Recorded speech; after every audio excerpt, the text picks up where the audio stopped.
Hello everyone. आज आपके बीच हम एक महत्वपूर्ण टॉपिक लेकर के आए हैं और काफ़ी इंफॉर्मेशंस मांगी जा रही थी लोगों के द्वारा कि जो अभी सीबीएसई और एनसीईआरटी के तरफ से जो पीआरएस यानी परख राष्ट्रीय सर्वेक्षण 2024 जो आयोजित होने वाली है 4 दिसंबर 2024 को, उसके रिगार्डिंग काफ़ी क्वेश्चन हो रहे थे कि परख को कैसे कंडक्ट किया जाएगा, ऑब्जर्वर का क्या रोल होगा, एफआई यानी फील्ड इन्वेस्टिगेटर का क्या रोल होगा, कैसे कंडक्ट करनी है, क्या क्या मटेरियल्स उपलब्ध होंगे, स्कूल में क्या क्या फंक्शन करना होगा,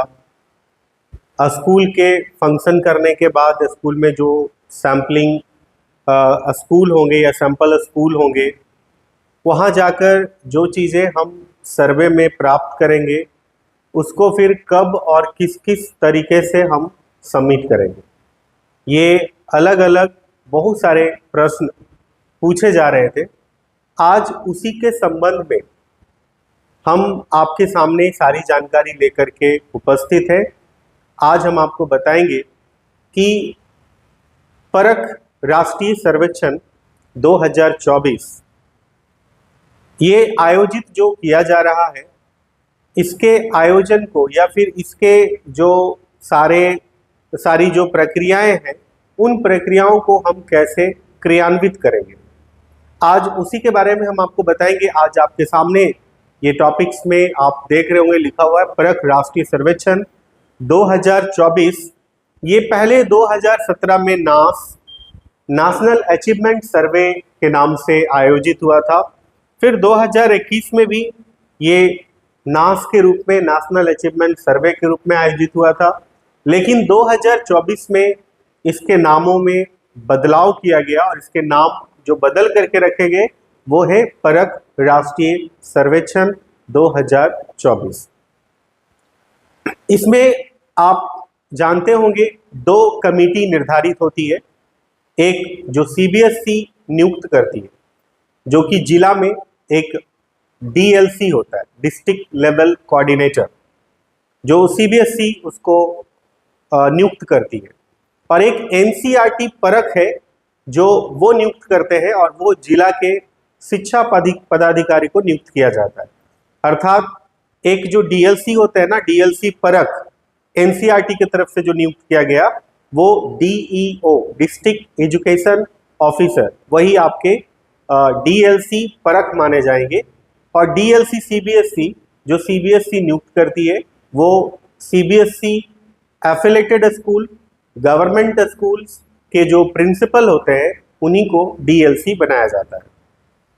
तो सबसे पहले हम आपको आज लेकर के चलेंगे ऑब्जर्वर का क्या रोल है, क्या रिस्पॉन्सिबिलिटी है ऑब्जर्वर का, और अगर आप एक ऑब्जर्वर नियुक्त किए जा रहे हैं तो आपको क्या क्या काम करना होगा, ताकि आप एक सिस्टमैटिकली सारी चीज़ों को अच्छे ढंग से करके और अपने सारे वर्क को अपने डीएलसी को सबमिट करेंगे, ताकि आपकी जो भी वर्क है उसके बारे में कोई प्रश्न चिन्ह ना लगे कि कौन से काम किस रूप में करनी थी और आपने उसको सही ढंग से नहीं कर पाया। तो आप हमारे वीडियो के साथ बने रहिए। हम इस वीडियो में आपको स्टार्टिंग से लेकर एंडिंग तक, यानी शुरुआत से लेकर लास्ट तक हम आपको बताएंगे कि आपका रोल एंड रिस्पॉन्सिबिलिटी क्या है, क्या करनी है। उन सभी चीज़ों के बारे में आपसे हम बारी बारी चर्चा करेंगे। तो हम आपको सबसे फर्स्ट स्लाइड पे ले जाएंगे, आपकी रिस्पॉन्सिबिलिटीज क्या होगी। सबसे पहले हमने यहाँ पर कुछ मेंशन किया है, अपॉइंटमेंट लेटर में दिए गए सैंपल स्कूल के लोकेशन की जानकारी। ये सेकंड स्टेप है।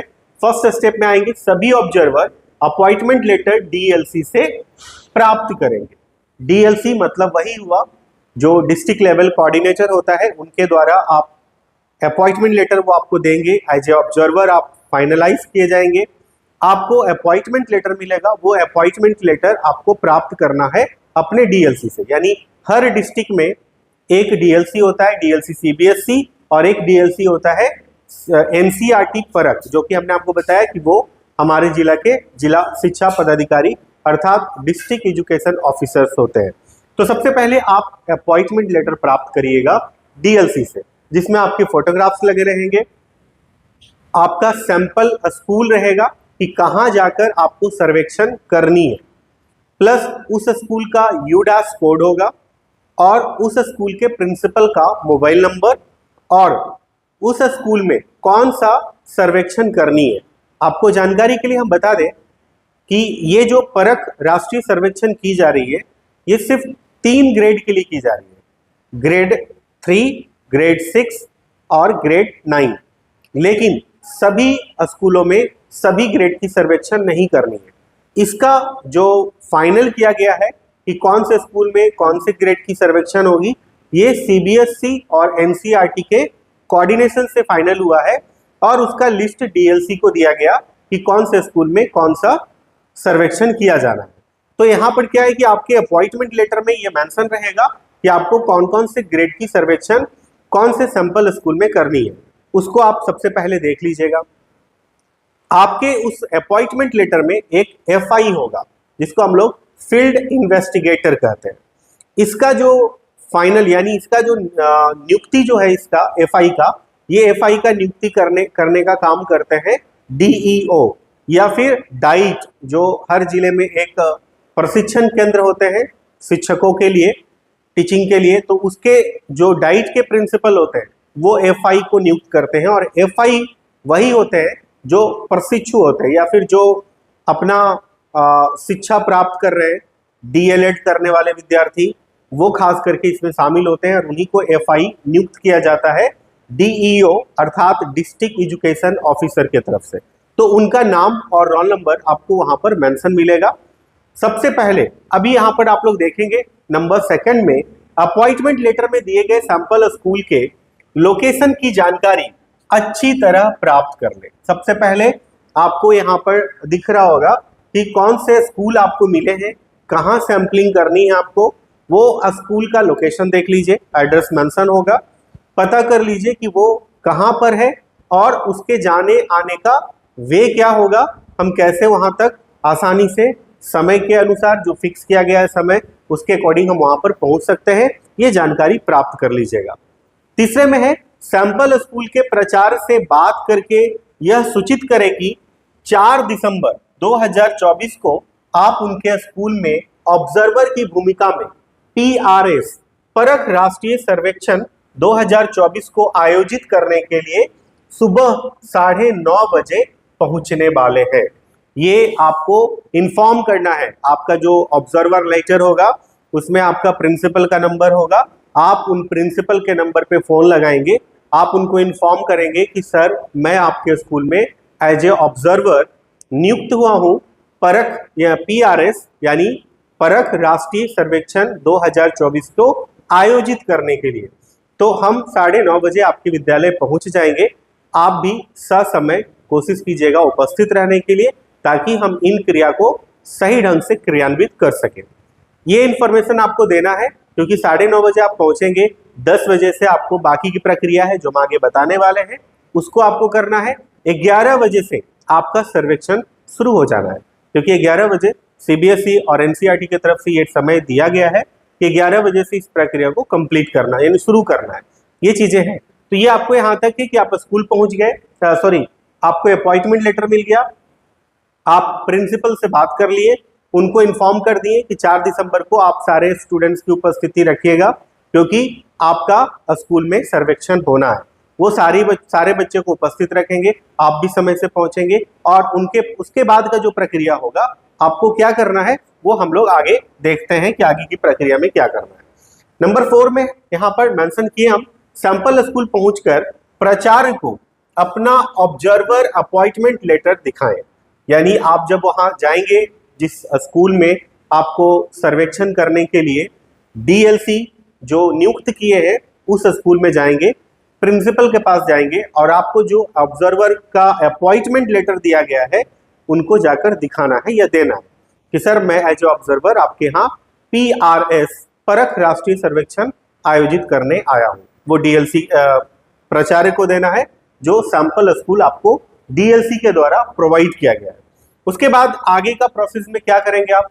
अब नंबर 5th वाले स्टेप में देखिए, हमने आपको सारी जानकारी स्टेप बाय स्टेप दे रहे हैं कि कैसे कैसे हमको सारा काम करना है। अब 5वां में देखिए क्या करना है। ऑब्जर्वर अपॉइंटमेंट लेटर और पीआरएस मटेरियल पैकेट के ऊपर लिखे गए निर्देशों को पढ़कर यह सुनिश्चित करें कि जिस स्कूल में आप ऑब्जर्वर की भूमिका में है वहां कौन कौन ग्रेड की सर्वेक्षण करनी है। आपको मालूम हो कि यह सर्वेक्षण ग्रेड 3, ग्रेड 6, ग्रेड 9 के लिए है, लेकिन जरूरी नहीं है कि सभी ऑब्जर्वर को सभी स्कूल में सभी ग्रेड की सर्वेक्षण करनी है। ये पॉइंट सबसे महत्वपूर्ण है, इसको ध्यान रखिएगा। अगर आप किसको सैंपल स्कूल दिया गया है तो हमने आपको बताया है कि यह सर्वेक्षण 3 ग्रेड के लिए किया जा रहा है, 3, 6 और 9, लेकिन हर शिक्षक को यानी हर ऑब्जर्वर को तीनों स्कूल जरूरी नहीं है कि तीनों ग्रेड का सर्वेक्षण करना है। ये इसका निर्धारण सीबीएसई के द्वारा किया गया है। तो आपके जो पीआरएस मटेरियल का जो पैकेट होगा, परख राष्ट्रीय सर्वेक्षण का जो पैकेट होगा जो आपको सैंपलिंग के लिए मिलेगा, उसके ऊपर एक डिस्प्ले लगा हुआ होगा, उसमें आपको देख लेना है। और आपके ऑब्जर्वर लेटर में भी ये मेंशन रहेगा कि आपको उस विद्यालय यानी जो सैंपल स्कूल है वहां पर कौन कौन से ग्रेड की सर्वेक्षण करनी है। हो सकता है किसी किसी को तीन ग्रेड है, तीनों में सर्वेक्षण करना होगा, किसी किसी को एक ही करना होगा, किसी किसी को 2 भी करना होगा। तो ये बहुत ही महत्वपूर्ण पॉइंट है, इसको ध्यान रखिएगा। आपके अपॉइंटमेंट लेटर पे भी मेंशन होगा और आपके सैंपलिंग जो मटेरियल होगा उसके ऊपर भी ये पॉइंट्स मेंशन होंगे। आपको देख लेना है कि कौन से क्लास का यानी कौन से ग्रेड का सर्वेक्षण हमें करना है। ये सब चीजों को ध्यान से देख लेंगे। इसलिए इसे कंफर्म करने के लिए सर्वेक्षण पैकेट पर लिखे निर्देशों को अवश्य देखें। ये जब आप श्योर हो गए कि हमारे अपॉइंटमेंट लेटर और हमारा सर्वेक्षण जो मटेरियल है, जो पीएसआर मटेरियल है, उसके ऊपर भी ये मेंशन किया हुआ है कि मेरा यानी सपोज दैट आपका 3 ग्रेड के लिए सर्वेक्षण होगा, हो सकता है आपका 6 के लिए होगा, हो सकता है आपका 9 के लिए होगा, किसी किसी का 3 और 6 दोनों के लिए हो सकता है होगा, किसी का 3, 6, 9 तीनों के लिए होगा, या किसी का सिर्फ 9 के लिए होगा। तो ये आपको डिसाइड करके दिया गया आपके अपॉइंटमेंट लेटर पे और आपके सर्वेक्षण मटेरियल के पैकेट पे डिस्प्ले किया हुआ होगा, वहां आप उसको पढ़ लीजिए। अगर आपने श्योर हो लिया है कि मान लीजिए आपको 3 क्लास का सर्वेक्षण करना है, ये दोनों जगह आपका 3 क्लास का मेंशन है। आगे स्टेप देखेंगे हम लोग, आगे हम लोग को क्या करना है। आगे के लिए अगर हम लोग देखेंगे तो नेक्स्ट स्टेप में क्या करना है, सुनिश्चित हो जाने पर कि आपको कौन सी ग्रेड की सर्वेक्षण करनी है तो संबंधित सैंपल स्कूल के प्राचार्य से अनुरोध करें कि उस ग्रेड के विद्यार्थियों का अटेंडेंस रजिस्टर आपको दिया जाए। ये पॉइंट्स भी काफी महत्वपूर्ण है, इसको ध्यान रखिएगा। सबसे पहले आप ये आश्वस्त हो गए कि भाई हमें ग्रेड 6 के लिए मिला है, तो आप उस स्कूल के प्रिंसिपल से मिलेंगे, बात करेंगे और कहेंगे हमें ग्रेड 6 का सर्वेक्षण करना है, तो 6 क्लास का स्टूडेंट्स का रजिस्टर मुझे दिया जाए ताकि हम आगे की जो प्रक्रिया है उसको हम कंप्लीट कर सकें। तो जब आपको अब हाथ में आपका रजिस्टर मिल जाएगा प्रिंसिपल का माध्यम से, तो अब अगला स्टेप क्या करेंगे। अब रजिस्टर मिल गया तो अगला स्टेप हमारा क्या होगा, उसको हम लोग देखते हैं कि अगला स्टेप में हम लोग क्या कर सकते हैं। अब है कि आपको रजिस्टर मिल गया, अब अगला स्टेप है, यदि उस स्कूल में जिस ग्रेड की सर्वेक्षण करनी है उसमें सिर्फ एक ही सेक्शन है और 30 से कम बच्चे पंजीकृत हैं, तो इस सर्वे में उस ग्रेड के सभी बच्चों को शामिल करना है। यानी ये भी पॉइंट्स बहुत इंपॉर्टेंट है, इसको समझ लीजिएगा। यदि आपने किसी स्कूल में गया, आप 6 का सर्वेक्षण कर रहे हैं, उस स्कूल में 6 का एक ही सेक्शन है, यानी सेक्शन ए है बस, उसके बाद ना तो बी है ना सी है ना कोई अदर सेक्शंस है, और उसमें भी 6 में मात्र 27 स्टूडेंट्स हैं। तो फिर आपको कुछ नहीं सोचना है, अगर आपको 6 के लिए सर्वेक्षण करने के लिए मिला है तो आप उन 6 वाले सभी विद्यार्थी को एक हॉल में जाकर बैठा दीजिए, क्योंकि अब वहां कोई चेंज करने का जरूरत नहीं है, क्योंकि 30 स्टूडेंट्स का सैंपलिंग करना है और 30 स्टूडेंट से कम ही पंजीकृत है या रजिस्टर्ड है। तो वैसे स्टूडेंट्स को सीधा हम लोग अपने एग्जामिनेशन हॉल में या कमरे में लेकर के जाएंगे। अभी हम लोग आगे का जो स्टेप है उसमें हम लोग देखें क्या करना है। यही उस स्कूल में एक, यदि यहाँ पर यही लिखा गया, इसको यदि ही पढ़ लीजिए। यदि उस स्कूल में एक ही ग्रेड में एक से अधिक सेक्शन है और सभी सेक्शन में 30 से अधिक बच्चे पंजीकृत है, तो इस स्थिति में कौन से ग्रेड और कौन से बच्चों का सिलेक्शन करना है या करनी है, उसकी जानकारी अंतिम पृष्ठ पर दी जाएगी। अभी हम उसके बारे में नहीं बताएंगे, अगले हम जब सारी प्रक्रिया बता देंगे तब हम आपको बताएंगे कि अगर एक स्कूल में मान लीजिए कि 6 का सर्वेक्षण आप कर रहे हैं और वहां पर 6A B C D ऐसे सेक्शन है या A B C है, तो वैसे स्थिति में हम बच्चों का सैम्पलिंग के लिए हम कौन से बच्चे को चुनेंगे, और वो भी प्रत्येक सेक्शन में नंबर ऑफ स्टूडेंट्स 30 प्लस है, यानी 58 है, 44 है, ऐसे करके है, तो हम लोग उसको कैसे चुनेंगे, कौन कौन से बच्चे को हम शामिल करेंगे, तो इसकी जानकारी हम सबसे अंतिम वीडियो वाले भाग में बताएंगे। वहां पर हम आपको इसका अलग से सिलेक्शन करने का जो प्रोसीजर प्रक्रिया होगा उसके बारे में हम लोग चर्चा करेंगे। अभी हम लोग देखते हैं आगे क्या करना है। नियमानुसार चयनित सभी बच्चों को एक कमरा या हॉल में स्कूल के रोल नंबर के अनुसार बैठाएं, जिसमें एक बेंच पर 3 बच्चे और उसके बगल के दूसरे बेंच पर 2 बच्चे बैठे हो। यानी यहाँ पर हम लोग को ध्यान से देखना है, इसमें क्या करना है। सपोज दैट उस स्कूल में सिर्फ एक ही ग्रेड है और एक ग्रेड में 30 से कम बच्चे हैं, तो हमको कुछ अलग से सैम्पलिंग करने का कोई जरूरत नहीं है। हम सभी बच्चे को एक कमरे में ले जाएंगे, अकॉर्डिंग टू रोल नंबर बैठाएंगे। सपोज दैट 2 बेंच है, एक इधर और एक इधर है, तो इस बेंच पर हम लोग 3 बच्चे को बैठाएंगे, यानी फर्स्ट सेकंड थर्ड, ये 3 बच्चे बैठ गए और इधर भी बेंच लगा हुआ, लेकिन इधर 1 और 2, ये 2 ही बच्चा इधर बैठेगा, यानी 3 + 2 5, ये 5 बैठेंगे। इस तरह से आपको बैठाना होगा। ये बच्चे बैठ गए। बैठने के बाद आगे की प्रक्रिया हमें क्या करनी है, कैसे, उसके बारे में हम लोग देखते हैं। आगे की प्रक्रिया क्या है, आपको आपके सैम्पलिंग पैकेट में एक कंट्रोल सीट मिलेगा। उस कंट्रोल सीट पर क्या करना है, सभी बच्चों के डिटेल्स मेंशन करनी है। सभी बच्चों का जो एक आईडी देना है। आईडी कैसे देंगे, सपोज दैट आपने सेक्शन ए लिया, ए ही में बच्चा है, बाकी और बच्चा है नहीं, तो एक रोल नंबर है, तो एक रोल नंबर का आईडी भी एक ही होगा।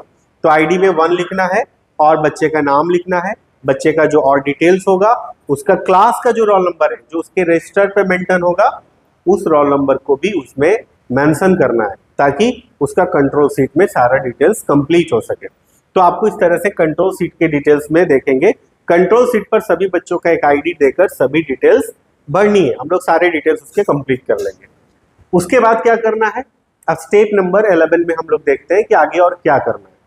उसके लिए बच्चों को दिए गए आईडी के अनुसार बैठाकर कंट्रोल सीट में सभी जानकारी भर लेने के बाद बच्चों के साथ एक मधुर संबंध स्थापित करें, जैसे कोई छोटी सी कहानी सुनाए या कुछ गतिविधि करवा दे, ताकि तनाव रहित वातावरण तैयार किया जाए। यानी हम बच्चों को जब एक सिटिंग अरेंजमेंट हमारा कंप्लीट हो जाए, तो हम बच्चों के कंट्रोल सीट में जो भी इंफॉर्मेशन पूछा जाने वाला है वो सारा इंफॉर्मेशन हमने फिल कर लिया है। तो अब बच्चों को थोड़ा सा मोटिवेट करना है और बच्चों को जो एक एग्जाम फोबिया होता है, उस एग्जाम फोबिया को दूर करना है। क्योंकि वो बच्चे एग्जाम, पता ही होगा आपको कि एग्जाम का जो एक फोबिया होता है वो हर व्यक्ति में होता है। तो बच्चे हैं थोड़ा परेशान वाले माहौल में होंगे, तो पहले उस इन्वायरमेंट को चेंज करना है। इन्वायरमेंट को चेंज करने के लिए क्या करना है, एक छोटी सी कहानी बोलिए। आप देखते होंगे जब भी आप क्लास में जाते होंगे तो उस बीच आप भी एक छोटी सी स्टोरी बोल देते होंगे, तो देखिए सारा बच्चा आपके प्रति एकदम अटेंटिव हो जाएगा। और ये एक टीचिंग मेथड भी है कि कभी भी किसी क्लास को अगर शुरू करना है तो अगर उससे पहले बच्चों का अटेंशन अपनी ओर खींचे, तो उसके लिए कोई स्टोरी सुना दिए, कोई ऐसा एक एक्टिविटीज करवा दिए कि 1 मिनट 2 मिनट की एक्टिविटीज में कंप्लीट हो गया और सारे बच्चों का अटेंशन अपने ओर आपने ले लिया। तो वैसे चीज़ों को करना है ताकि हम उस क्लास में वो एग्जाम फोबिया माहौल को दूर करें और बच्चे फिर उस चीज़ को करने के लिए, उस सर्वेक्षण में भाग लेने के लिए अपने आप को बिल्कुल फ्री माहौल जैसा महसूस करें, ऐसा उसको फील करवाना है। हम लोग ऐसा इन्वायरमेंट क्रिएट करना है बच्चों के लिए। नेक्स्ट में क्या है, अब ये सारा प्रक्रिया हो गया, आपने बच्चों को हॉल में बैठा दिया, वो सारा इन्वायरमेंट क्रिएट कर दिया, बच्चा भी अब बिल्कुल एकदम आराम की मूड में है कि अब आराम से लिखना है, जो भी क्वेश्चन पूछा जाएगा, सर्वेक्षण में जो भी जानकारी मांगी जाएगी वो सारी जानकारी हम प्रोवाइड करेंगे। अब ऐसा माहौल हो गया। अब ऐसे माहौल के बाद हमें क्या करना है, तो हमारे सर्वेक्षण पैकेज में अलग अलग प्रश्न पत्र होंगे और सभी प्रश्न पत्र के कुछ कोड है, उसके शॉर्ट नेम है, वो देखेंगे। जैसे एक होगा AT और PQ। AT यानी अचीवमेंट टेस्ट और P मतलब पपिल क्वेश्चनरीज। ये AT और PQ ये दोनों प्रश्न पत्र जो है ये बच्चों के लिए है, जो भी ग्रेड का है, चाहे वो 3 हो, 6 हो, 9 हो, तो उसके लिए आपको ये क्वेश्चन होगा। तो आपको क्या करना है, सबसे पहले आप बच्चों को आपने बैठा दिया, बच्चों को बैठाने के बाद अब आपको सबसे पहले AT देना है, AT वाला प्रश्न पत्र देना है, PQ को जस्ट उसके बाद देना है। AQ दे दिए जिसमें OMR सीट उपलब्ध होंगे, उनकी सारी सूचना को प्रश्न उत्तर को छोड़कर FI जिसको हम लोग फील्ड इन्वेस्टिगेटर कहते हैं, और हमने कहा है कि इसका चयन जो है DEO या डाइट के प्रिंसिपल करते हैं, तो उसमें जो नाम होगा उनके हमने बताया था आपको कि वो नाम उन्हीं विद्यार्थी का होगा जो विद्यार्थी डाइट से DLED कर रहे होंगे। तो DLED करने वाले विद्यार्थी FI होंगे, फील्ड इन्वेस्टिगेटर होंगे। तो फील्ड इन्वेस्टिगेटर का काम क्या है कि वो सारी OMR में पूछी गई सारी सूचनाओं को फिल करेंगे, क्योंकि हो सकता है 3 क्लास के बच्चे होंगे, उनको OMR सीट फिल करने की उतनी जानकारी, उतनी एक्सपीरियंस नहीं होगी। तो फील्ड इन्वेस्टिगेटर का काम है कि उनकी सारी सूचनाओं को भरना, कौन सी सूचनाओं को छोड़कर, उसके प्रश्न के जो उत्तर है उसको छोड़कर बाकी सारी इंफॉर्मेशन को फिल कर देना है।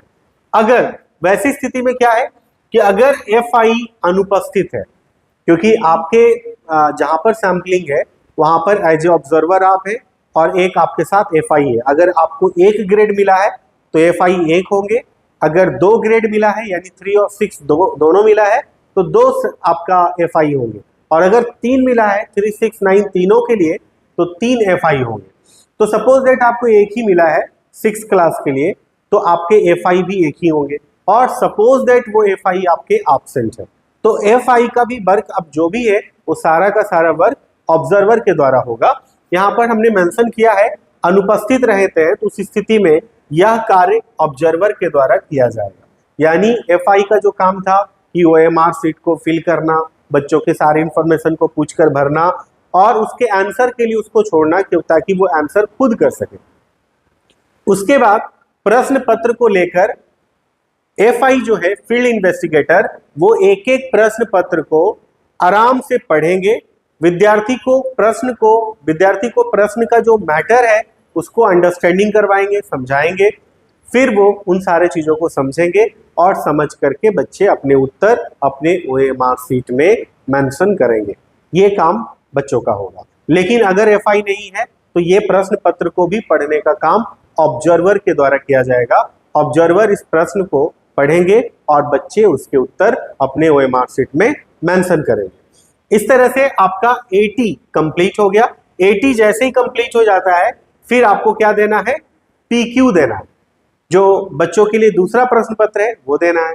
उसमें भी सारे इंफॉर्मेशन को FI के द्वारा फिल करना है। FI की अनुपस्थिति है, एब्सेंट है FI, तो फिर इसका सारा वर्क का रिस्पॉन्सिबिलिटी ऑब्जर्वर को होगा। फिर ऑब्जर्वर उनके सारे इंफॉर्मेशन को फिलअप करेंगे, बच्चों के जो भी उसके पर्सनल इंफॉर्मेशन है उसको बच्चों से पूछ करके फिल करेंगे। उसके बाद फिर से वो PQ प्रश्न पत्र को लेंगे और PQ प्रश्न पत्र के एक एक प्रश्न को वो पढ़कर एक्सप्लेन करेंगे और बच्चे उसके प्रश्न को समझ करके उसके जो उत्तर होंगे ABCD के रूप में वो मेंशन करेंगे अपने OMR सीट में, और इस तरह से वो OMR सीट की सारी इंफॉर्मेशन फिल की जाएगी। अब है फील्ड इन्वेस्टिगेटर या ऑब्जर्वर के द्वारा सारी सूचनाओं को भर देने के बाद AT प्रश्न पत्र में दिए गए प्रश्न को पढ़कर बच्चों को समझाना है ताकि बच्चे अपने उत्तर को OMR सीट में अच्छी तरह अंकित कर सके। यानी अब बच्चे सारे इंफॉर्मेशन को भरेंगे क्योंकि उनको सारी जानकारी दी गई है। अब यहां पर देखेंगे क्या है, AT और PQ OMR सीट कंप्लीट हो जाने पर मान लीजिए अब बच्चों ने AT और PQ दोनों की सारी इंफॉर्मेशन फिल कर दिए, जो भी प्रश्न उसमें पूछा गया था उन्होंने सारे प्रश्न का उत्तर दे दिया, वो सारा कंप्लीट हो गया, तो प्रश्न पत्र दोनों अवश्य जमा कर लें। यानी एटी और पीक्यू अगर बच्चों ने लिख लिया तो उसके नीचे लिखने के बाद बच्चों का सिग्नेचर होगा, ऑब्जर्वर का सिग्नेचर होगा, एफआई का सिग्नेचर होगा, आप सभी अपना अपना सिग्नेचर करेंगे और ऑब्जर्वर और एफआई का सिग्नेचर इसी हालत में होना है कि वो एक बार बच्चों की सारी इंफॉर्मेशन जो भी ओएमआर सीट में मेंशन की गई है एक बार सिग्नेचर करने के पहले फील्ड इन्वेस्टिगेटर की भी रिस्पॉन्सिबिलिटी होगी कि वो सारे इंफॉर्मेशन को चेक करे फिर सिग्नेचर करे, क्योंकि सिग्नेचर तभी आपको करना है जब आपने सारे इंफॉर्मेशन को पूरी तरह से फिल करके पाया है। वैसे ऑब्जर्वर भी अपना सिग्नेचर करते समय ध्यान रखेंगे कि जो भी ओएमआर सीट में सूचनाएं पूछी गई है बच्चों के एटी में और पीक्यू में, दोनों में किसी भी तरह का कोई इंफॉर्मेशन ब्लैंक नहीं है, ये पूरी तरह से सुनिश्चित होना एफआई और ऑब्जर्वर की रिस्पॉन्सिबिलिटी है। अब ये कि सब सारी चीजें हो गई है, अब ओएमआर सही तरीके से भरे गए हैं, टोटल ओएमआर सीट एवं सर्वेक्षण के लिए दिए गए प्रश्न पत्र एटी एवं पीक्यू आपको प्राप्त हो चुके हैं। यानी आपने एटी और पीक्यू जितने बच्चों को डिस्ट्रीब्यूट किया था उन सभी बच्चों के ओएमआर सीट को पहले आप कलेक्ट कीजिए। ओएमआर सीट को कलेक्ट करने के बाद एक बार काउंट कीजिए कि टोटल ओएमआर आपके पास एटी का भी आ गया, पीक्यू का भी टोटल ओएमआर सीट आ गया। अब आपका जो क्वेश्चन आपने दिया था एटी का क्वेश्चन पेपर, पीक्यू का क्वेश्चन पेपर, दोनों को क्वेश्चन पेपर भी आपको कलेक्ट करना है। किसी भी हालत में ये ध्यान रखें, किसी भी हालत में कोई भी बच्चा एटी पीक्यू किसी भी तरह का कोई अदर मटेरियल्स ले करके ना जा पाए, ये आपको सुनिश्चित करना है कि वो सारे मटेरियल्स हमने दोबारा कलेक्ट कर लिया। अब आपको ओएमआर सीट एटी और पीक्यू का अलग करना है और क्वेश्चन पेपर जो आपने एटी और पीक्यू का दिया था उसको अलग करके रखना है, ये दोनों को सेपरेट आपको कलेक्ट करना है। अभी यहां तक का ही काम हो गया, बच्चों का आपने एटी और पीक्यू कंप्लीट कर लिया। अब एटी और PQ OMR sheet, control sheet, field note for FI note for observer, proforma for head teacher, principal and observer को भरकर अलग कर रिटर्न बैग पैकेट नंबर 1 में रखें। ये महत्वपूर्ण है, इसको समझिएगा। सबसे पहले आपने बच्चों का एटी और पीक्यू कंप्लीट कर लिया, उसके अलावा उसमें अलग अपना अपना फीडबैक है। एक फीडबैक एफआई का होगा जिसको हम लोग कहते हैं फील्ड इन्वेस्टिगेटर नोट, उसको एफआई के द्वारा भरा जाएगा। एफआई का पूरा डिटेल्स होगा, लास्ट में उसका सिग्नेचर होगा, जो फीडबैक फिल करेंगे उसके अकॉर्डिंग लास्ट में सिग्नेचर होगा, वो भी आपको एक साथ कलेक्ट करना है। फिर एक ऑब्जर्वर का फील्ड नोट होगा, ऑब्जर्वर भी अपनी सारे इंफॉर्मेशन को फिलअप करेंगे और नीचे सिग्नेचर करेंगे, वो एक उसका कंप्लीट हो जाएगा। उसके बाद एक होगा आपका हेड टीचर का परफॉर्मा, यानी हेड टीचर अपना सारा ओपिनियन उसमें लिखेंगे, उसका एक परफॉर्मा होगा, उसको भी फिलअप कर लेना। यानी एटी पीक्यू के अलावा एफआई नोट्स, ऑब्जर्वर नोट्स और हेड टीचर और प्रिंसिपल का परफॉर्मा वो भी आपको कलेक्ट करना है। यानी ये तीन चीज एटी पीक्यू के अलावा ये तीन चीज आपको कलेक्ट करना है। इसको आप जरूर नोट कर लीजिए कि क्या क्या चीजें आपको फर्स्ट पैकेट में अभी रखनी है।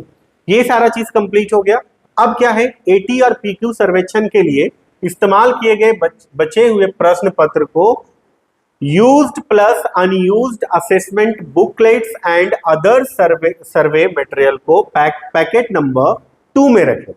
अब है, आपने बच्चों को क्वेश्चन पेपर दिया था एटी का, पीक्यू का, जो दिए थे वो भी, और जो एक्स्ट्रा क्वेश्चन पेपर आपके पैकेट में होगा वो भी, दोनों को मिलाकर अनयूज्ड मटेरियल का एक पैकेट होगा। वही पैकेट जो आपको स्कूल से यानी डीएलसी ने आपको जो दिया था वो पैकेट आपका बन जाएगा अब अनयूज्ड पैकेट। जो आपने खोला था उसी में प्रश्न के जितने भी एक्स्ट्रा पेपर हैं उसी में रखेंगे, और उसी के अंदर, उसी पैकेट के अंदर एक बैग होगा आपका जिसको रिटर्न बैग करके लिखा हुआ होगा और उसी पैकेट के अंदर डाला गया होगा। वो रिटर्न बैग वो है जिसमें OMR sheet, field note, observer note और साथ ही साथ प्रिंसिपल का जो परफॉर्मा है वो सब चीज आपके रिटर्न बैग में होगा। तो आप उसको रिटर्न बैग में बना लीजिए। रिटर्न बैग को पैकेट नंबर 1 दिया गया है, और अनयूज्ड और यूज्ड मटेरियल जिसमें कि अलग अलग प्रकार के प्रश्न पत्र AT PQ उनके प्रश्न पत्र को अनयूज्ड वाले पैकेट नंबर 2 में रखें। वही हमने यहाँ पर मेंशन किया है, ध्यान रहे पैकेट को किसी भी हालत में सील पैक नहीं करना है। आपकी OMR शीट एवं अदर मटेरियल्स की जांच DLC के द्वारा करने के पश्चात इसे सील पैक किया जाएगा। ये भी महत्वपूर्ण पॉइंट से ध्यान रखिएगा। होता क्या है कि कभी कभी कोई लोग कंडक्ट करने के बाद चीजों को अंडरस्टैंडिंग नहीं कर पाते हैं और यूज मटेरियल जो CBSE को जाना है OMR शीट उसको अनयूज में पैक कर देते हैं और अनयूज वाला को रिटर्न बैग में पैक कर देते हैं, जो कि CBSE के तरफ से ये एक कंप्लेन रजिस्टर्ड किया जाता है और फिर उनके तरफ से काफी ज्यादा इंक्वायरी की जाती है कि ऐसे कैसे हुआ। इसलिए आप लोग को कहा गया है कि बैग को पैक या सील पैक नहीं करना है। आप दोनों बैग को सेपरेट लेकर के DLC के पास आना है जब आपका सारा कुछ कंप्लीट हो जाएगा तो। इसलिए उसको सील पैक वहां नहीं करना है, आप लेके आइएगा DLC के पास। DLC उनको वेरीफाई करेंगे कि क्या आपने वही मटेरियल्स रिटर्न बैग में डाला है जो रिटर्न बैग में होना चाहिए as per CBSE guidelines. Unused में क्या वही मटेरियल आपने डाला है जो CBSE के गाइडलाइन में दी गई थी, वही चीजें सही है। जब ये पूरी तरह से कंफर्म हो जाएंगे तब DLC आपके सामने ही उस बैग को सील पैक कर देंगे। इससे क्या होगा कि किसी तरह का कोई अगर मिस्टेक भी है तो वहां पर हम लोग सुधार करके सही करके पैक कर सकते हैं। इसलिए इस प्रोसेस के लिए कहा गया है कि आपको दोनों बैग को ओपन ही लाना है ताकि उसमें किसी तरह का कोई प्रॉब्लम है तो उसको सुधार करके सही किया जा सके। अभी हो गया कि आपने ये सारा प्रोसेस AT की PQ कर लिया। अब क्या है, AT PQ के बाद नेक्स्ट क्या है, यह प्रक्रिया करने के बाद प्राचार्य से अनुरोध करें कि अब बच्चों को छुट्टी दिया जा सकता है, क्योंकि बच्चों के लिए मात्र 2 ही असेसमेंट है, एक AT और दूसरा PQ, जो कि आपने कंप्लीट कर लिया। अब AT भी हो गया, PQ भी हो गया, उसके सारे मटेरियल्स आपने कलेक्ट भी कर लिया, तो अब यहाँ पर बच्चों का कोई रोल नहीं है। लेकिन ध्यान रहे यह सर्वेक्षण कंप्लीट नहीं हुआ है, क्योंकि अभी TQ और SQ होना बाकी है। TQ जो टीचर के लिए होगा और SQ जो स्कूल के लिए होगा, जो विद्यालय के प्रधान भरेंगे। तो अब अगर बच्चों का रोल हो गया है तो CBSE ये गाइडलाइंस में मेंशन किया है कि अब उस बच्चे को आप रिलीज करने के लिए अब प्रिंसिपल से अनुरोध कर ले कि बच्चों का जो प्रक्रिया था वो कंप्लीट हो गया, अब बच्चों को छोड़ दिया जाए, फ्री कर दिया जाए, क्योंकि अब इस प्रक्रिया में बच्चों का कोई रोल और रिस्पॉन्सिबिलिटी नहीं है। अब यहाँ तक ही हो गया, बच्चे को आपने रिलीज करवा दिया प्रिंसिपल के अनुरोध पे। अब क्या है, आप यहाँ पर स्टेप नंबर 18 देखिए। अब विषय शिक्षकों के लिए TQ है, यानी जो सब्जेक्ट टीचर है, जैसे मैथ का, सोशल का, तो उस सब्जेक्ट टीचर के लिए दिया गया TQ। तो अब ये TQ जो है वो सब्जेक्ट टीचर को आप दीजिए। उस सब्जेक्ट टीचर उसमें जो भी पूछे गए प्रश्न है और जो भी OMR शीट में दिए गए सूचना है उसको वो भरेंगे, फिल करेंगे। और फिर SQ, एक होगा SQ। TQ अब विषय शिक्षकों के लिए TQ है और स्कूल के प्रधान शिक्षक के लिए SQ प्रश्न पत्र देनी है। तो SQ देना है आपको किसको, प्रधान शिक्षक के लिए। और यह प्रक्रिया पूरी होने पर यह सुनिश्चित कर ले कि TQ एवं SQ में पूछी गई सारी जानकारी भरी जा चुकी है। इसके बाद TQ एवं SQ OMR शीट को रिटर्न बैग पैकेट नंबर 1 में रखें। यह भी महत्वपूर्ण है, यहाँ पे ध्यान रखिएगा। आप TQ और SQ जब आपने दिया, TQ आप टीचर्स को दिए होंगे, SQ आप स्कूल के प्रधान को दिए होंगे, आप दोनों ने आपको फिल करके दिया। लेकिन यहाँ पर फिर से एक बार ऑब्जर्वर और FI दोनों की रिस्पॉन्सिबिलिटी है कि एक बार उस दोनों जो OMR है उसको बढ़िया से चेक कर ले कि बाई मिस्टेक कोई ऐसा इंफॉर्मेशन जो पूछा गया हो और वो फिल नहीं हो पाया हो, तो आपको फिर से एक बार रिमाइंड करना है। जो सब्जेक्ट टीचर होंगे और जो स्कूल के प्रधान होंगे, दोनों को एक बार रिमाइंड करना है कि ये इन्फॉर्मेशन पूरी तरह से फिल नहीं हुई है, उनसे फिल करवाना है। फिल हो जाने के बाद फिर नीचे में आपका सिग्नेचर करना है और वो सिग्नेचर के बाद FI और आपका दूसरा जो होगा वो ऑब्जर्वर, उनका सिग्नेचर होगा और एक SQ वाले में प्रधान शिक्षक का सिग्नेचर होगा। तो प्रधान शिक्षक से आपको सिग्नेचर करवा लेनी है। फाइनली आपने TQ और SQ भी कंडक्ट कर लिया। तो अब टीक्यू और एसक्यू के कंप्लीट होने के बाद आपको क्या करना है कि दोनों के दोनों ओएमआर सीट को, जो टीक्यू और एसक्यू का ओएमआर सीट है, उसको भी आपको लेकर के रखना है किसमें, रिटर्न बैग में, जो कि अभी आपने बच्चों का जो एटी और पीक्यू आपने कलेक्ट करके रखा था, और फिर उसमें आपने फील्ड नोट्स, ऑब्जर्वर नोट्स और प्रिंसिपल का जो परफॉर्मा था उसको भी आपने रखा था। उसी पैकेट में, रिटर्न बैग फाइल में, जिसको आपने पैकेट नंबर 1 बनाया है, उसी में आपको टीक्यू और एसक्यू को भी रखना है। अब आप टीक्यू और एसक्यू के लिए जो आपने क्वेश्चन पेपर दिया था शिक्षक को और प्रधान शिक्षक को, तो वो आपको फिर से क्वेश्चन पेपर को लेना है, कलेक्ट करना है। किसी भी हालत में वो शिक्षक और प्रधान शिक्षक के पास नहीं छोड़ना है। ये सीबीएसई का पूरा निर्देश है कि किसी भी हालत में सैंपल में इस्तेमाल की गई कोई भी प्रश्न पत्र या मटेरियल आपको किसी भी हालत में सैंपल स्कूल में नहीं छोड़ना है। तो आपको क्वेश्चन पेपर ले लिए, अब उस क्वेश्चन पेपर को कहाँ रखेंगे, उस क्वेश्चन पेपर को आपको रखना है अनयूज्ड मटेरियल में, जो कि आपने जो पैकेट लिया था डीएलसी से, उस पैकेट को खोले थे, उसमें से सारा मटेरियल जो निकला उसी को अनयूज्ड मटेरियल का पैकेट बनाना है। तो उसमें आपको टीक्यू और एसक्यू का भी क्वेश्चन पेपर मिलेगा, उसको भी आप उसी में डाल दीजिए। अब आपको हो गया क्या, एक बैग हो गया आपका रिटर्न बैग और एक हो गया यूज्ड अनयूज्ड मटेरियल का। तो अब क्या करना आपको, यहां पर आप देखेंगे क्या कि पैकेट नंबर 1 में रखे टीक्यू और एसक्यू सर्वेक्षण के लिए इस्तेमाल किए गए एवं बचे हुए प्रश्न पत्र को use plus unused assessment booklets and other survey material को पैकेट नंबर 2 में रखें। ध्यान रहे, पैकेट को किसी भी हालत में सील पैक नहीं करना है। आपके ओएमआर सीट एवं अदर मटेरियल्स की जांच डीएलसी के द्वारा करने के पश्चात इसे सील पैक किया जाएगा। यानी यहां भी ध्यान रखें कि हमने फिर से ही मेंशन किया है कि अब ये सारा चीज कंप्लीट हो गया। आपने अनयूज्ड में अनयूज्ड वाले मटेरियल्स को डाल दिया, यूज्ड वाला में जो मतलब रिटर्न बैग वाला है उसमें आपने, अब ये आपको एक बार फाइनल करना है कि हम रिटर्न बैग में क्या क्या रखें। रिटर्न बैग में आपको फाइनल, जब आपने पूरी तरह से कंडक्ट कर लिया, अब आपको एक बार वेरीफाई करना है कि रिटर्न बैग में हमने क्या क्या रखा।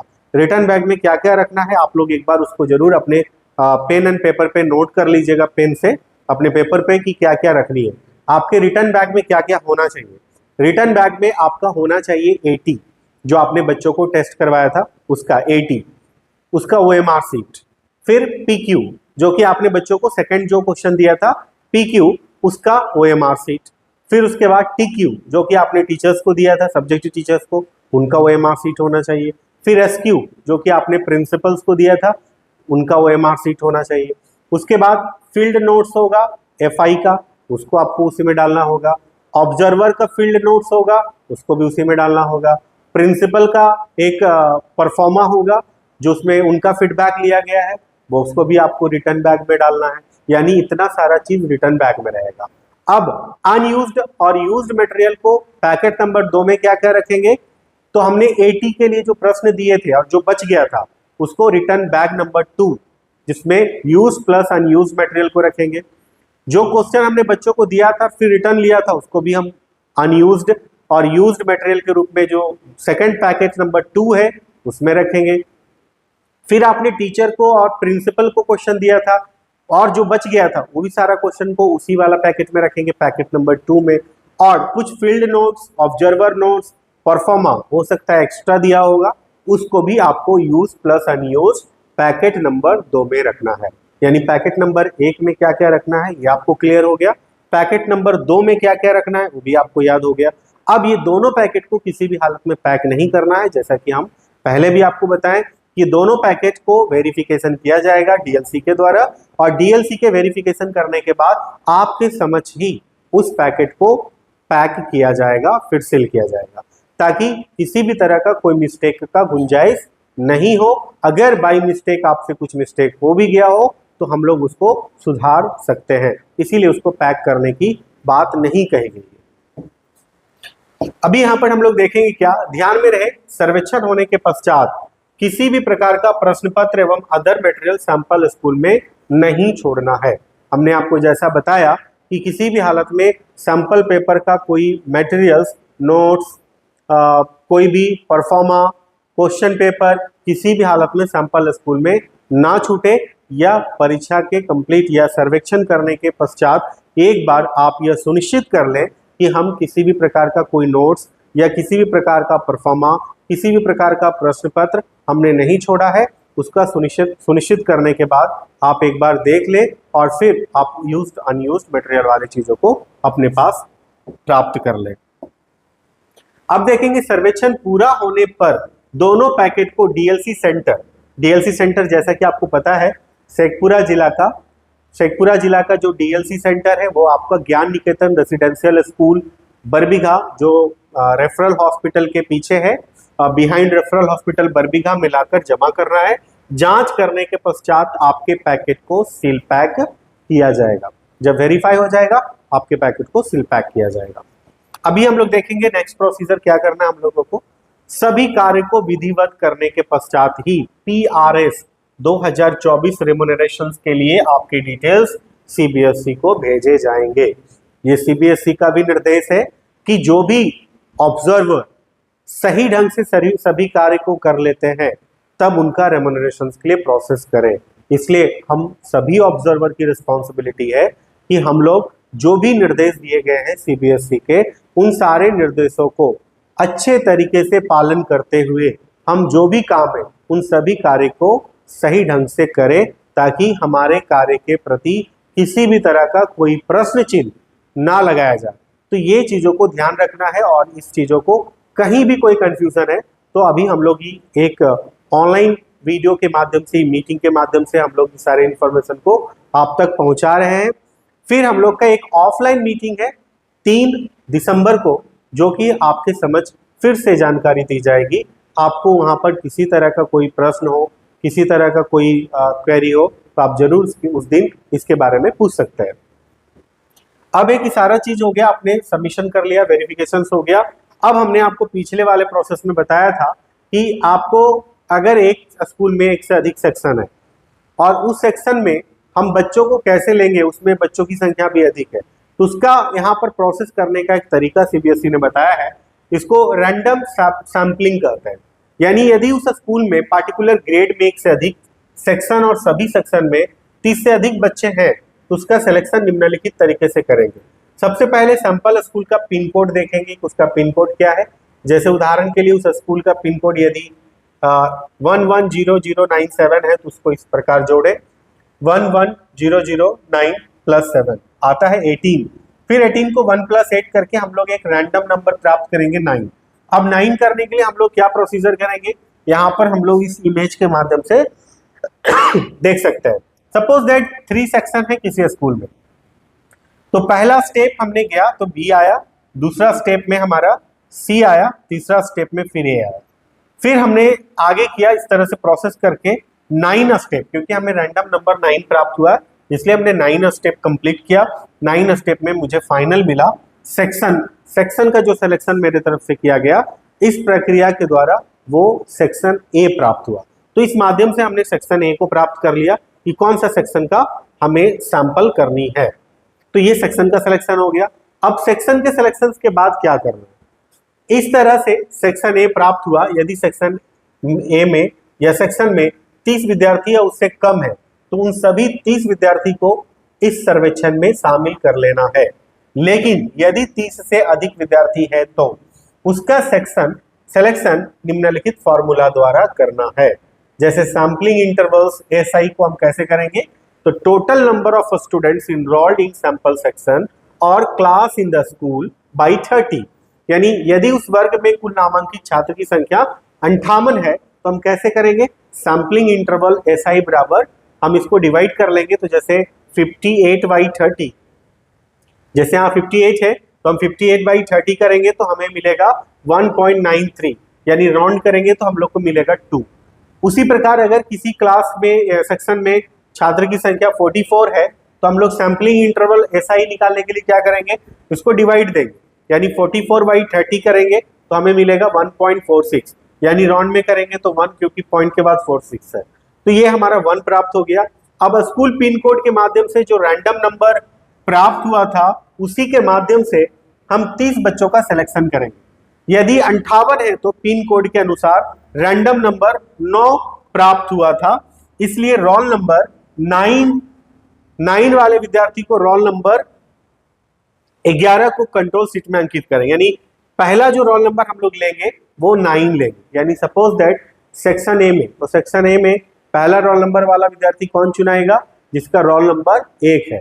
1 के बाद अगर विद्यार्थी का संख्या 58 है अप्रॉक्स, तो वहां पर हमें 2 मिला है रैंडम, तो हम क्या करेंगे 9 में 2 प्लस करेंगे, 9 + 2 11, 11 + 2 13, 13 + 2 15। इस तरह से हमको तब तक जाना है आगे जब तक हमें 30 विद्यार्थी ना मिल जाए। लेकिन सपोज दैट 11 + 13, 13 हमने लिया, 13 वाला रोल नंबर वाला विद्यार्थी एब्सेंट है, तो हमें फिर क्या करना होगा, तो हम चाहेंगे तो 12 वाले विद्यार्थी को ले सकते हैं। लेकिन हमारा जो सिलेक्शन का प्रोसीजर होगा उसमें 2 प्लस करके आगे होगा, और तब तक होगा जब तक हम 30 बच्चे का सिलेक्शन पूरा कंप्लीट नहीं कर लेते हैं। अब देखेंगे हम लोग यहाँ पर 30 बच्चे का सिलेक्शन का प्रोसीजर तो हो गया कि हम लोग कैसे, अगर ज्यादा सेक्शन है और ज्यादा बच्चे हैं तो हम कैसे करेंगे। अब यहाँ पर क्या देखिएगा, हमारे पास बच्चे को बैठाने की प्रक्रिया क्या होगी। हमने बताया था आपको सीटिंग अरेंजमेंट के बारे में। अब जैसे कि एक बच्चे का हमने सिलेक्शन कर लिया, उसको हमने स्टूडेंट ID 1 दिया, दूसरे को 2 दिया, 3 दिया, 4 दिया, 5 दिया। ये स्टूडेंट ID कोई CBSE नहीं प्रोवाइड करती है, यह स्टूडेंट्स ID आपको देनी है। आप अपने बच्चों को, जो आपने सैम्पलिंग के लिए सेलेक्ट किया है जिस बच्चे को, उसको आपको ये ID प्रोवाइड करनी है, 1 2 3 4 5 6। अब आपको ध्यान रखना है कि आपको टोटल 6 सैंपल यानी 6 कोड वाला क्वेश्चंस मिलेंगे, यानी 6 सेट का क्वेश्चन मिलेगा आपको, यानी क्वेश्चन सेट जो होगा वो टोटल उसकी संख्या 6 होंगे, 6 होंगे। तो 6 में आपको देखिएगा क्वेश्चन पेपर का जो टेस्ट फॉर्म नंबर होगा वो जैसे 3 क्लास के लिए अगर है तो 3 क्लास वाला में 31 से शुरू होगा, 31 32 33 34 35 36। हमने कहा था आपको कि एक बेंच पे 3 बच्चा और एक बेंच पे 2 बच्चा बैठाएंगे। सपोज दैट एक बेंच यहाँ है और एक बेंच यहाँ लगा हुआ है, तो इस बेंच पे देखिए हमने कितने बच्चे को बैठाया, 1 2 3। फिर दूसरे बेंच पे कितने बच्चों को बैठाएंगे, 1 और 2, 2 ही बच्चा को। तो टोटल एक रो में कितने बच्चे होंगे, 5 बच्चे होंगे। इसको इसलिए प्रोसेस किया जा रहा है, जैसा कि आप CBSE वाले प्रोसेस में जानते होंगे कि बच्चों को एक ही सेट का क्वेश्चन पेपर ना मिल जाए, ताकि वो नकल कर लेगा। अगर एक ही जाएगा तो नकल कर लेगा, तो नकल को रोकने के लिए प्रोसीजर किया जाता है। सेम चीजें यहाँ पर सैम्पलिंग में भी किया गया है CBSE के द्वारा, कि आप ऐसे बैठाइए और 31 इसको दीजिए, 32 सेट 33 34 35 36। तो अगर हम ऐसे करते हैं तो किसी को भी सेम नहीं मिल पाता है। आप इस प्रोसेस में देखिएगा तो, क्योंकि 36 के बाद फिर 31 मिलेगा। तो यहाँ पर ध्यान रखना है हम लोगों को कि क्वेश्चन पेपर का डिस्ट्रीब्यूशन ऐसे करना है, 31 32 33 34 35। जबकि CBSE में क्या होता है, ऐसे करते हैं आई शेप में, लेकिन यहाँ पे आई शेप में नहीं करना है, आपको यहाँ पर यू शेप में कर लेना है, ऐसे यू शेप में। तो यहाँ पर ध्यान रखना है कि आपका सीटिंग अरेंजमेंट यू शेप में होगा। तो यहाँ पर 3 क्लास के लिए इस तरह से करेंगे, ID क्रिएट करके। 6 क्लास के लिए भी सेम है, यहाँ पर 6 वाला में कोड चेंज हो जाएगा, 61 इसलिए दिया गया, यहाँ पर आइडेंटिटी कर लीजिएगा कि 6 का मतलब 61 मतलब 6 जो आगे लगा हुआ है वो 6 क्लास के लिए है। तो आपको इसी तरह से अरेंजमेंट कर लेना है विद्यार्थी को और उसी के अकॉर्डिंग क्वेश्चन पेपर देना है।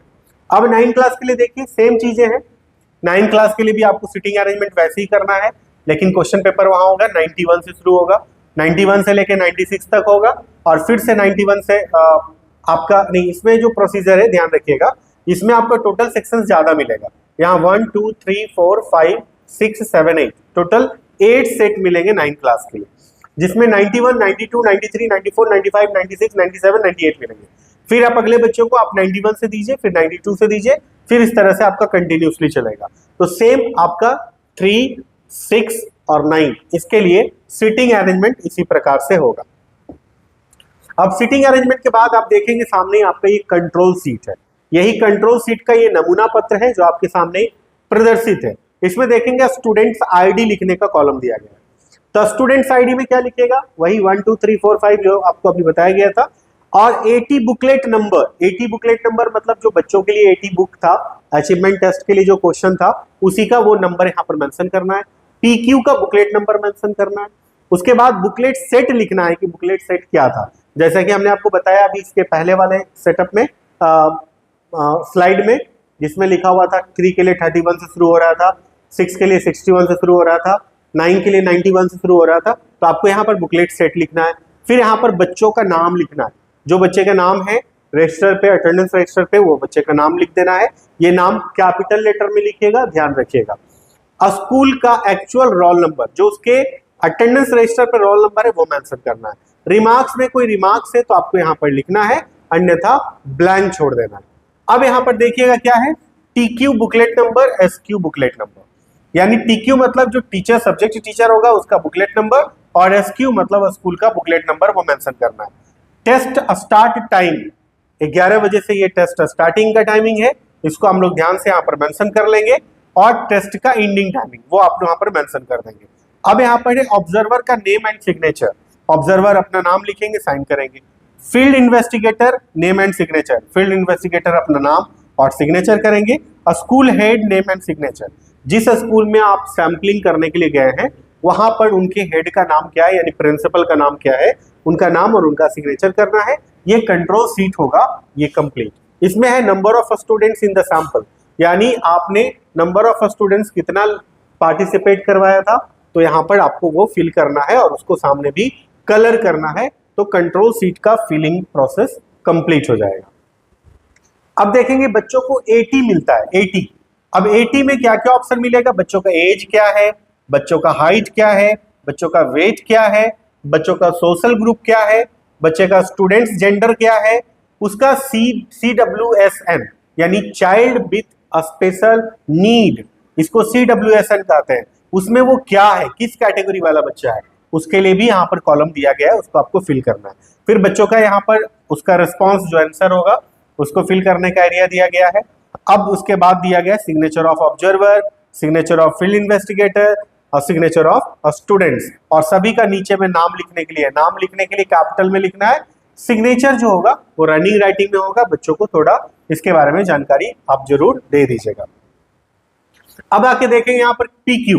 पीक्यू में क्या क्या ऑप्शन होंगे, तो सैंपल सेक्शन होगा, कौन सा सेक्शन आपने सेलेक्ट किया है पीक्यू के लिए। और अब यहाँ पर दिया गया है कि बच्चे जो है उसकी फैमिली की किस कैटेगरी की फैमिली है उसको मेंशन करना है। फिर यहाँ पर बच्चों के रिस्पॉन्स की ऑप्शंस दी गई है कि वो क्या क्या फिल करना है। फिर यहाँ पर signature of observer, signature of field investigator और सिग्नेचर ऑफ स्टूडेंट्स, इसको भी फिलअप करना है, नीचे नाम लिखना है और ऊपर रनिंग राइटिंग में सिग्नेचर को कंप्लीट करना है। फिर ये भी आपका पीक्यू भी कंप्लीट हो जाएगा। पीक्यू के बाद आप देखेंगे यहाँ पर टीक्यू आ गया टीचर्स के लिए। टीचर्स के लिए एक सैंपल सिलेक्शन क्या हुआ है, टीचर्स का जेंडर क्या है, वो टीचर्स कौन सा क्लास पढ़ाते हैं, कौन से क्लास में पढ़ाते हैं वो मेंशन करना है।